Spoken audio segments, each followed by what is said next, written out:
मराठवाड्यातील शेतकऱ्यांसाठी व नागरिकांसाठी अत्यंत दिलासादायक बातमी आली आहे। जायकवाडी धरण लवकरच 100% भरणार आहे।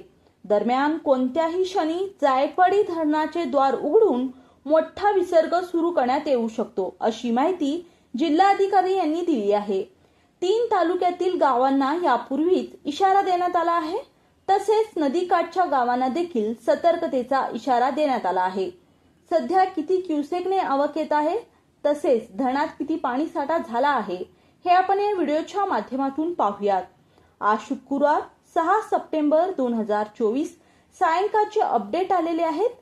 आलेल्या अपडेटनुसार जायकवाडी धरणात एकूण पाणीसाठा हा 97.93 टीएमसी इतका झाला आहे। तर यातील उपयुक्त म्हणजे जिवंत पाणीसाठा हा 71.87 टीएमसी इतका झाला आहे। सध्या जायकवाडी धरणात 6174 क्युसेकने पाणी जमा होत आहे। तर सायंकाळच्या अपडेटनुसार जायकवाडी धरण 93.75% भरला आहे। सध्या धरणामधून 500 क्युसेकने विसर्ग सुरू आहे।